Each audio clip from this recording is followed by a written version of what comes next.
Welcome back to another video from the Board Game Closet. Today we're going to be looking at Escape, the Curse of the Temple, made by Queen Games. My name's Jimmy. My name's Rod.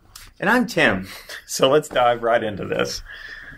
All right, instructions. It seems like it's a long instruction booklet for something so simple. But really, the instructions are just giving you, for instance, on each one of these situations, instead of just saying, do this, do this, do this, it gives you pictures and stuff like that of the actual situations that might pop up so that you can reference it. Because you will not be referencing the instruction booklet while you are playing. Because this is super fast-paced. You will not have time to read anything. Not at all. You have to know what you're doing before you start playing. That's right. But it's very nicely laid out and everything. The basic gameplay of the game is you have a CD that you stick into a CD player. That's how that works. But there's a soundtrack, and this soundtrack lasts exactly 10 minutes. So the game lasts 10 minutes, and then you either win or you lose. So at the beginning of the game, there's this dude with this really creepy low voice that says escape. And when he says escape, you're going to move out of your little chamber in the middle and you're going to start exploring the temple. And so you lay out new tiles as you go. And then there are places in the temple where you can roll some dice and get rid of gems and move on. Basically, in Escape, you're going to be rolling dice all at the same time, and the dice have a different image on each side of the dice that are. And what images are those, Jimmy? Yeah, can you describe each image on the side of the dice? Okay. There is a golden mask, there is a green man, a blue key, a red torch, and a black mask. And so here's a few of the things that you can do with the symbols that are on the die. If you roll 2 green men, then you could put out a new card. There are some rooms that have different things in it. So let's say that you're in the starting room. To go from the starting room to the next room, you have to roll a green man and a blue key. So you take your dice and you roll them and you say, oh, I got a green man and a blue key. So you kind of pick those up to let you know that you've used those dice, and then you move into the next room. Now, there are a few symbols on here that are specific to just rolling the dice and have nothing to do with any symbols on the board, and that's the golden mask and the black mask. If you ever roll a black mask, that means that die is now locked, and you cannot use it until you roll a golden mask. And the golden mask frees up any 2 black dice that have been locked.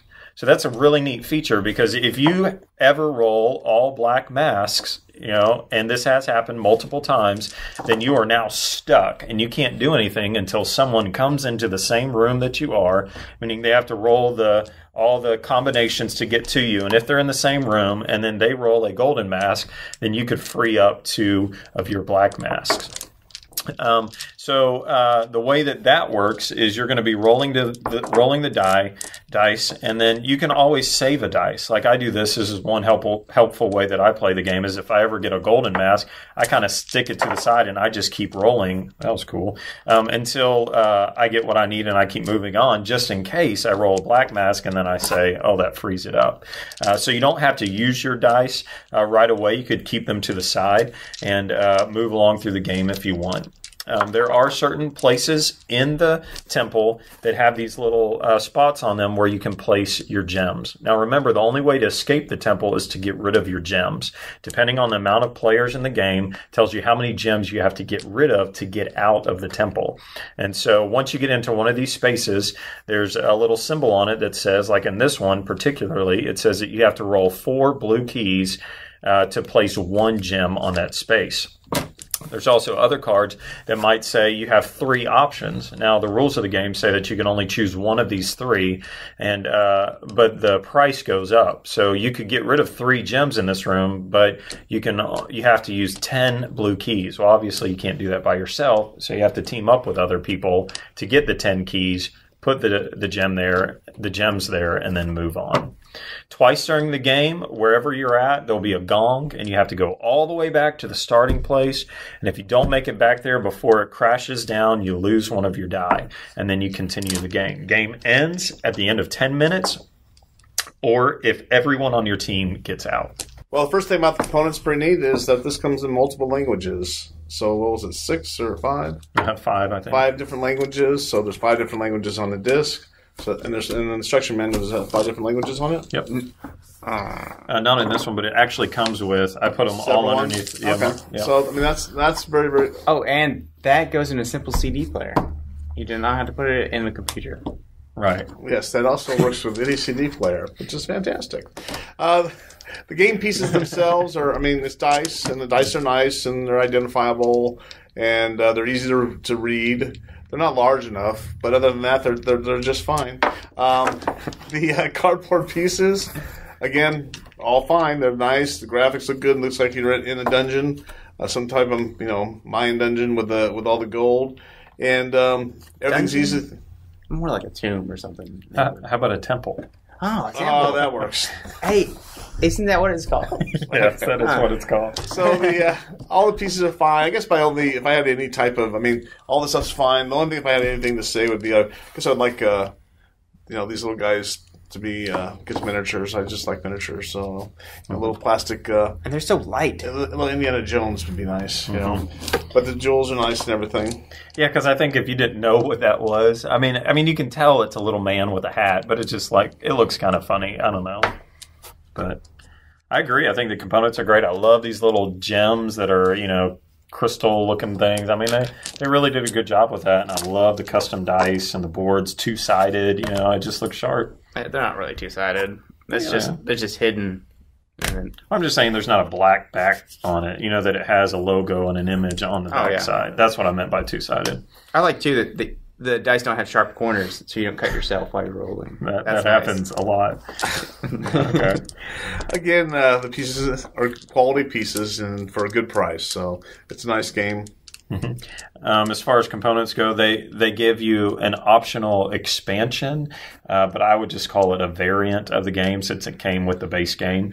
I've never played the expansion yet because just the base one is intense and crazy enough that we haven't made it to expanding the rules yet. But I do think it's nice that they give you those options along with the base price of the game. Overall, why don't you start off, Ron? Sure, I'll start off. So, immersion, which is something we always like to use. I don't know. It's. I don't know if you feel like you're immersed or anything, but I think it's very neat. You feel like you're in this little dungeon and you're running around trying to get rid of your pieces there and try to do it before the time, before you have a heart attack because your heartbeat gets going. It's a fun game. I wouldn't play with a lot of teenage girls because they scream a lot. Oh my God. But when you do the teenagers playing the game, it gets loud. But it's a fun game. Mm-hmm. It's like, is my house too quiet? Let's play Escape. The CD itself's pretty loud too. Yeah.